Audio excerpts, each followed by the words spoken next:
Hey guys, subscribe for daily content. And if you're shopping for gear, make sure you check out the description for the newest items at some of the very best online retailers. There's also links for some of the items that I personally recommend. Thanks! What's going on YouTube? Metal Complex here, and today I've got kind of a review, more of a show and tell, covering a super crazy knife. This is the prototype Reate T1000. Wow, this thing is an absolute beast. Now, before we get started here, a few things. Number one, this is a prototype. There is no way to buy it right now. There's just not. This was sent to me by Crane's Cutlery, who got it from Reate, and it's really just a sample for, for me to present to you guys and share with you guys.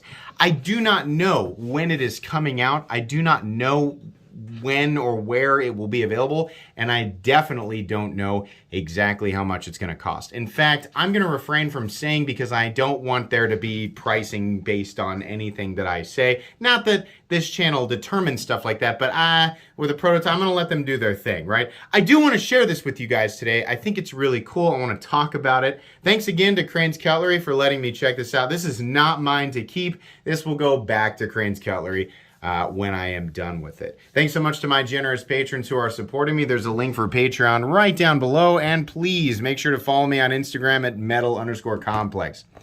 Let's go ahead and get a measurement of this gigantic folding knife. Overall length of the T1000 is coming in at 9 inches. Yeah, big knife. How about the blade length? We're coming in at just shy of 4, about 3.9, and then your cutting edge is coming in at 3.75.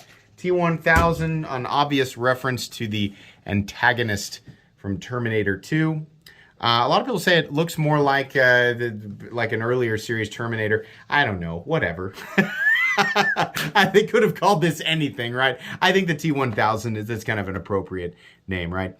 How about some size comparisons up against the Ontario Rad Model 1 and the Ontario Rad Model 2? Yep, it's pretty big. How about up against the Spyderco PM2 and the Spyderco Para 3? Still pretty big. And last but not least, let's go ahead and put it up against the Benchmade Griptilian, or in this case, the Ritter Hogue, and the Benchmade Bug Out. Definitely still big. How about some, you know what? Let's do a couple of XL size comparisons, or some larger knife size comparisons up against the Microtech SOCOM Elite. That's probably a good one. And then how about, let's do an XM24.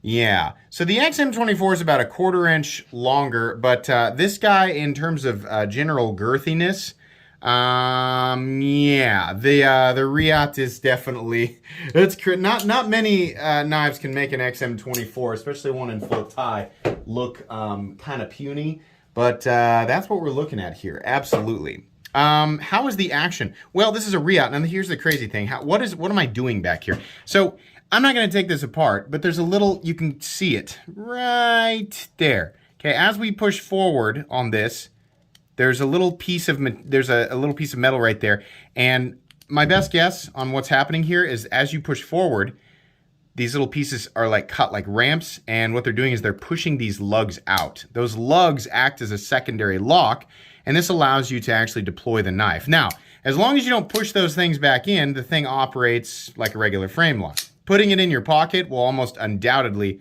push those things back in. They do not click back into place. They literally just, I'll show you.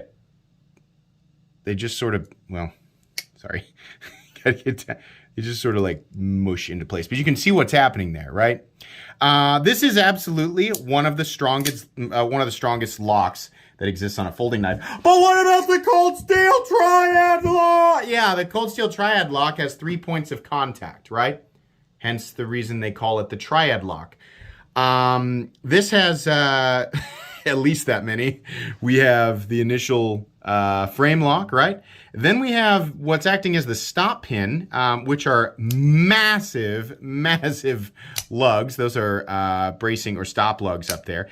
And then you have 2 additional cylinders of probably steel that are falling into slots in the blade. Now, the cold steel community will do everything in their power to try and explain why that's not as strong as the triad lock. At this point, both the triad lock and this and anything else that acts like, all of that is so completely and totally overkill for a folding knife. There is no natural amount of human force that you can apply to this to get this or the deadbolt or the triad lock or the shark lock or the scorpion lock or the octopus lock or the Millennium Falcon lock or the Thor of Hammer lock. None of them are going to disengage with the natural human force. You will break every other part of the knife before it disengages. So any argument about which is actually stronger is completely and totally trivial, right? I also have to laugh. I made that short saying, is this folding knife stronger than a fixed blade, right? Obviously, a fixed blade is still, because it doesn't fold, right? But people definitely got heated about that. It's still a folding knife, so, you know, its weakest point is going to be the pivot, but there's no way that the lock is going to fail in a way that would allow enough pressure to get into the pivot to get the pivot to fail. So it's probably pretty freaking strong, right? As is the case with any other, you know, like if we're looking like for the, what's that knife that, well, Crusader Forge has some where they take, it's just like a locking pin and you put it in there and you screw it down, right? I think Artisan Cutlery did a cheap one in the Proponent, same kind of thing, right? Anything like that where you have a third, fourth, fifth, sixth point of contact for the lock, it's not gonna break. So yeah, it's pretty freaking powerful, completely and totally unnecessary.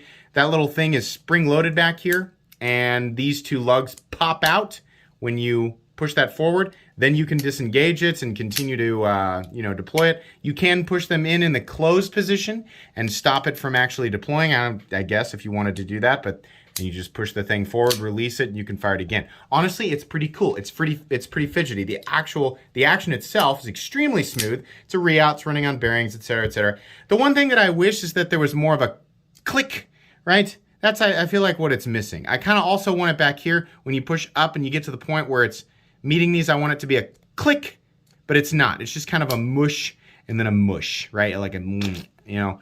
I kind of, it would be a lot more satisfying if, you know, keep this thing spring loaded and then push it forward and there's a click, right? That would be, like when you push these buttons, it would be neat if they clicked down, kind of like how the safety on the CRKTs or some of the Benchmade Barrage, like there's a click or a detent to kind of overcome there. It would feel a lot cooler.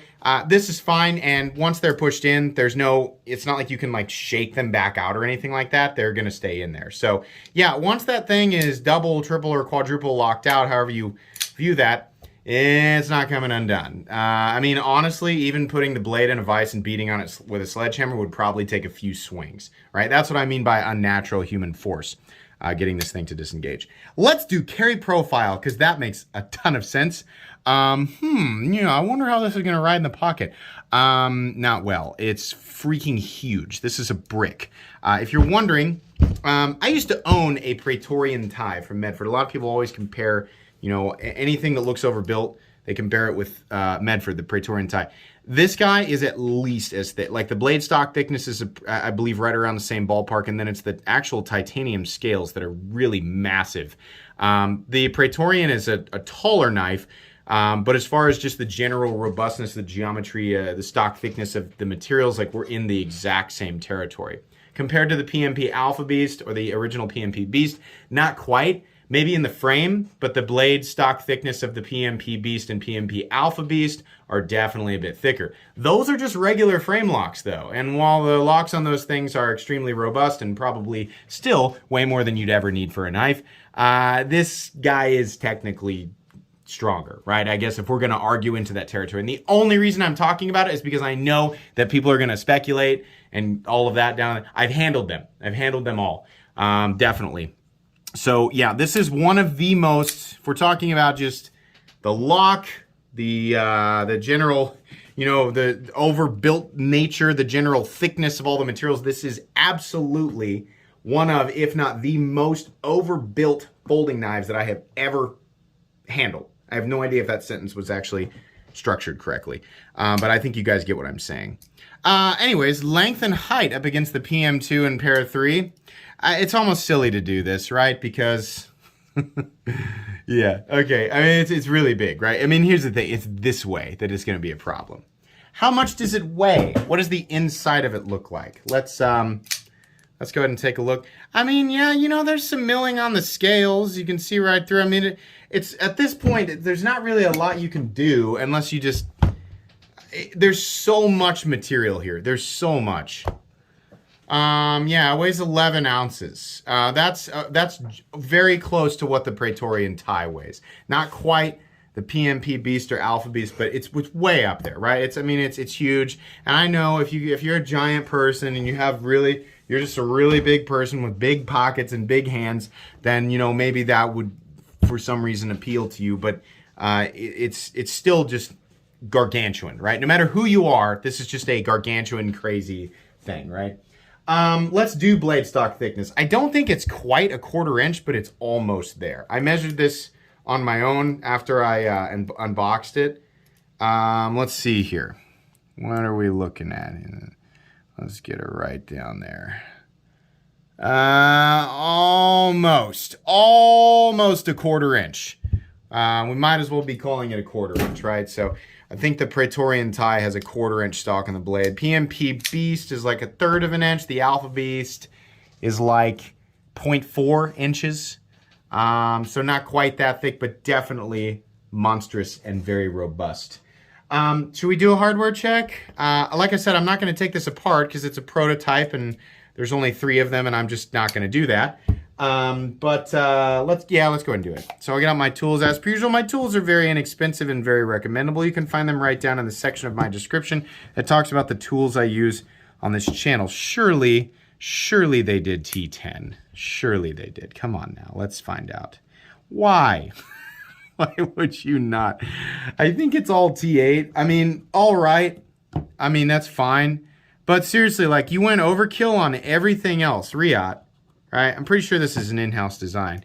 You went overkill on everything else. Okay, T8 for the second weird pivot slot. T8 for all of these screws, which are completely and totally unnecessary. T8 for the pocket clip, right? T8 for the lock bar insert screw.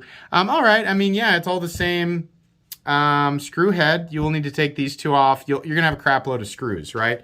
I don't think, this is one of those things, it's kind of like the PMP Alpha Beast. Like, if we're sitting, if you've just taken the time to type up a big long comment about how impractical something like this and how unnecessary it is, you wasted your time. I think pretty much everybody who's watching kind of understands that, again, like we've seen here lately, there is a market for the ridiculous, right?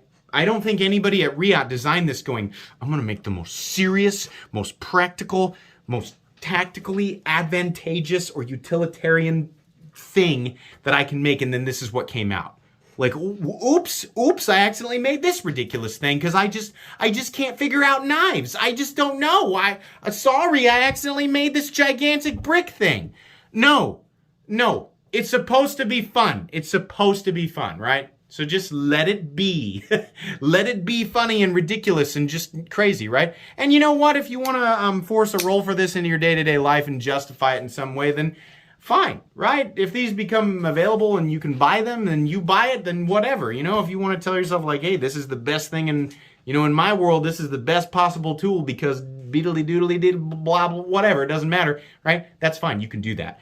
Yeah, I see this as kind of a funny thing, and I think the market for massively overbuilt knives is very potent, and I think this is Reate testing the waters out. So I think that's fine, right?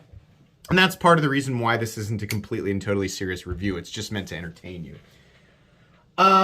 We already did blade stock thickness, hardware check, all that. Let's go ahead and move into the meat and potatoes. So how are the how are the ergonomics? You know what?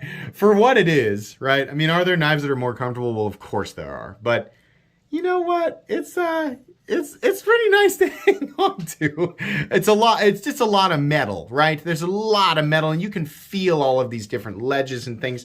But each ledge is very nicely knocked down. If you look closely, you can see that there's actually nothing that is sharp or jagged outside of the actual cutting edge, right? Even the jimping, if you can see the corners there, it's actually pretty well knocked down. It always cracks me up when I see stuff like this, and it's actually, everything's pretty purposeful as far as like the general lines. I mean, take away all of this, like, you know, side of Master Chief's ship, right? Which is what this looks like. Take away all that nonsense and just look at the profile, and you have a pretty good generic knife profile, right? It's just dimensionally, it is so crazy. But the pocket clip is flat, nicely rounded down. You've got jimping up here, functional jimping, even back here, right? And you have a nice big roomy choil. So if you're wondering, like, can I choke up on that bad boy? Yes, you can. You can choke up on this bad boy. I'm sorry. It just sounded funny coming out of my mouth. Yeah, so I mean, you know, if you really were going to use this, like, here's the thing. I think it's totally fine, right? Me personally, I would be very tempted to carry this, like knowing like, yeah, this is ridiculous. I'm going to carry it anyway. And then if you actually want to use it, well, you know what? It's pretty much indestructible. And it's pretty comfortable too. How is it down at the edge?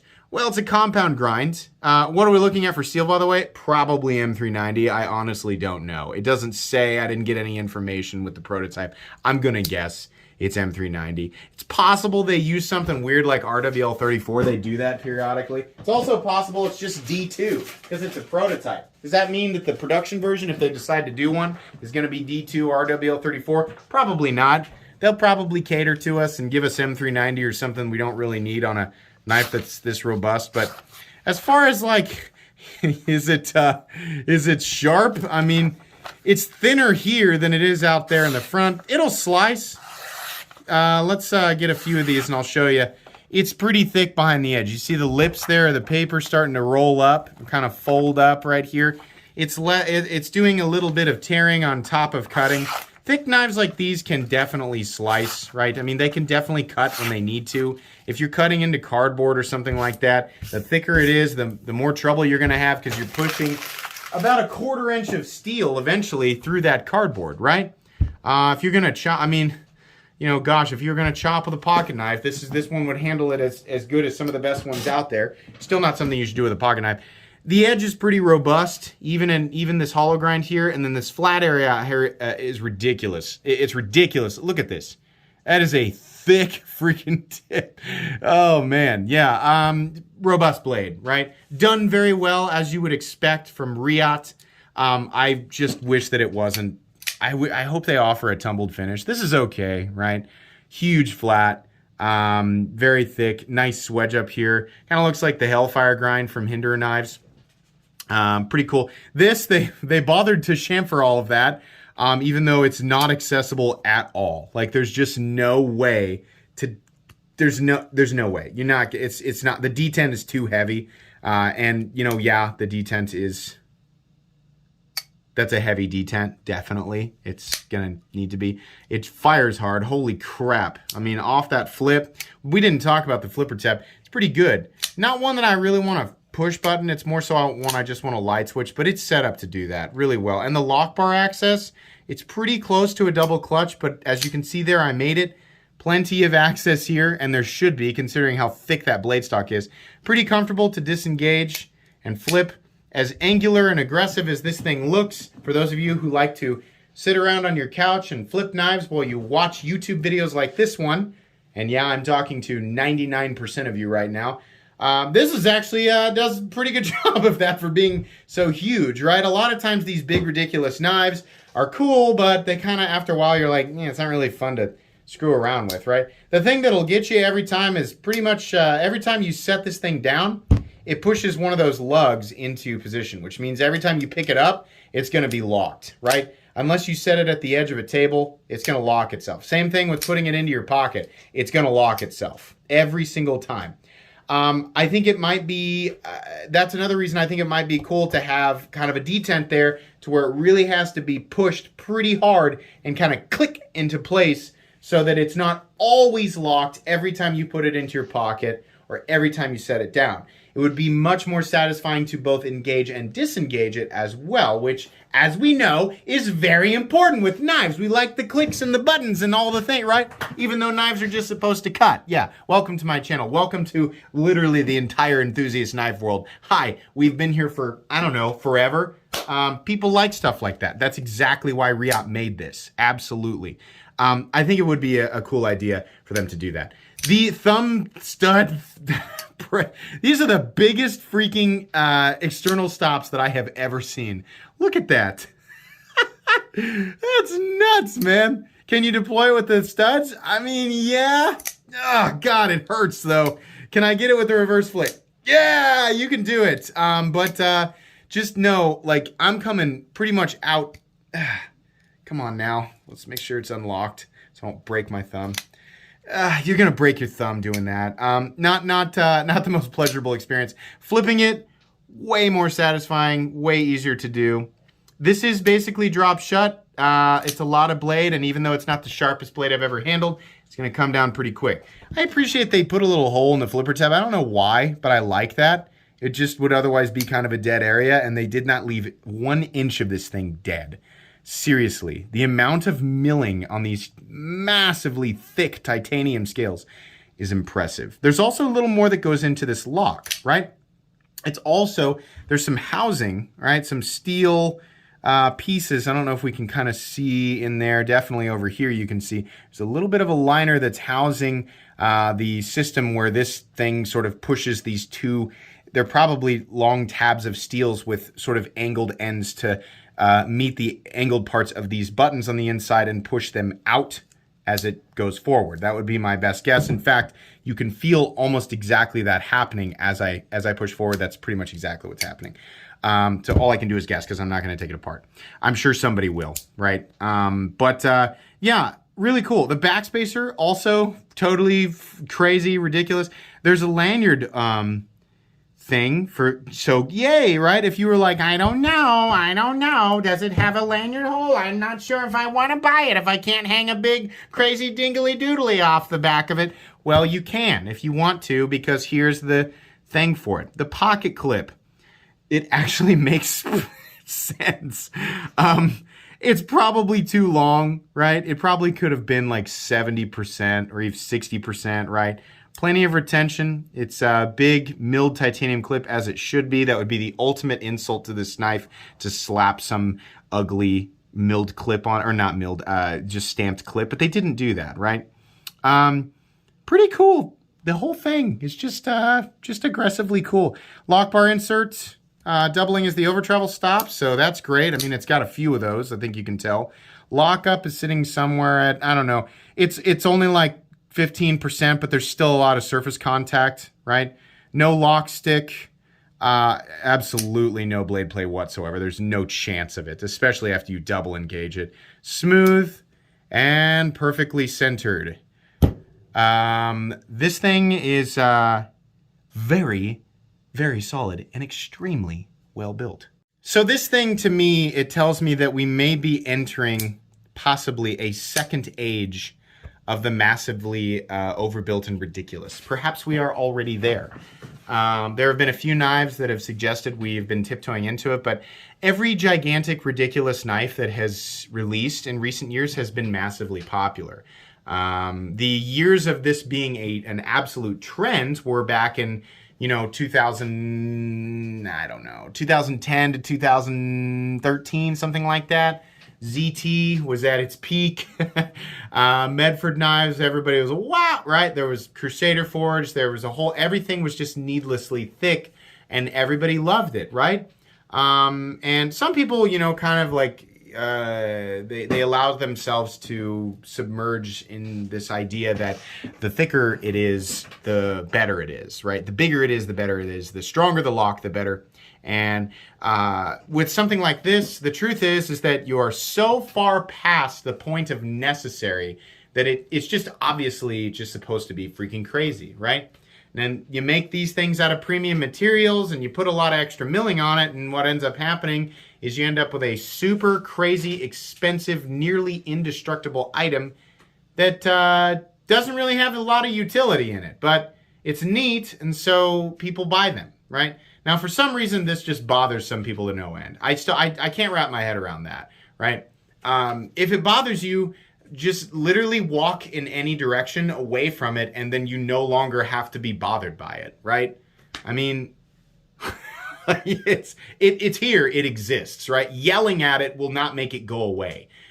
In fact, yelling at it will likely, like if you yell at it on social media, you'll just attract more people, and it's more likely that more people will enjoy it, right? So it's just one of those things that it doesn't make any sense to be upset that it exists. You live in a world where you have a bajillion different options, and it's unlikely you have experienced everything that caters to your needs. It makes no sense to waste your time being upset at this. It's here, it's not going anywhere. And I just definitely just shouted it at the top of a mountain. So everybody already knows it exists, right? So, will it be expensive? Yes. Will it sell out fast? Probably. Is it going to change from this form? I honestly have no idea. I don't know very much about it. I wanted to give you guys a little bit of a sneak peek with this thing. I kind of like not knowing anything. And I know some of you are going to get mad and say, you should guess what you think the price is going to be. I don't want to say what I think and then have them price it slightly above that. I don't want to set any prices or help set any prices. I would rather all of us get the best deal possible, right? And also, I have no idea if they even plan to release this. It's just an interesting piece of knife world history now. And I like stuff like this. I like crazy overbuilt knives. My collection consists of knives that are practical, impractical, expensive, inexpensive, ridiculous, right? I like all of that stuff. As an enthusiast collector, right? That's the kind of stuff that I like. And if you didn't know, that is the corner of the knife world you are currently in right now. You clicked on a video, right, that came from a channel that bases all of the channel is based on the enthusiast knife world with hints of this or that, right? Utilitarian cutting and just general EDC. That stuff is sprinkled in, but I am definitely, first and foremost, an enthusiast. So stuff like this enthuses me, right? I'm gonna guess that the vast majority of you watching are kind of the same as me. This is neat. I definitely want one, and I will gladly wait in line and pay for it. I really hope Reate does this, and I hope that they continue to explore the realm of ridiculous, and I honestly hope that other companies are paying attention and seeing that the PMP Alpha Beast, this Reate T1000, and lots of other knives, you know, here fairly recently, that are in the same ballpark of ridiculousness. I hope that they're noticing, like, hey, people like this stuff. It's okay to make ridiculous things here and there. I think this is cool. Is it recommendable as a day-to-day object? No. Are you serious? This makes no sense. Here, the Ritter Hogue RSK MK1 G2, fantastic, right? The Ontario Rat Model 1 or the Model 2, that makes way more sense. Or the Spyderco Para 3, right? The knives that I show every single day as the comparison knives. Those make way more sense. This is ridiculous. It'll do the trick, but it's going to weigh your pants down in the process. That's going to be pretty much it. I'm really happy I got to share this with you guys. This is a fun one. I'm glad to have stuff like this on my channel because it makes it super interesting. I think this is awesome. It's not going in any of my recommended knives playlist, but it is going in my favorite knives of all time playlist, which I want to make sure you guys understand. Any knives in that playlist, it does not mean that they are necessarily practical or the best thing that you could possibly find. They're just the knives that bring me the most joy, and this thing definitely brings me joy. Please make sure to follow me on Instagram at metal_complex. If you enjoyed this video, leave a like. If you'd like to check out my other content, I do, of course, have lots of videos of knives that are either expensive or inexpensive that I do or don't like, so check those out. And if you enjoy all my content, go ahead and click on that Metal Complex logo right there and subscribe because there's definitely more coming. Thanks again for watching, everybody, and have a great day.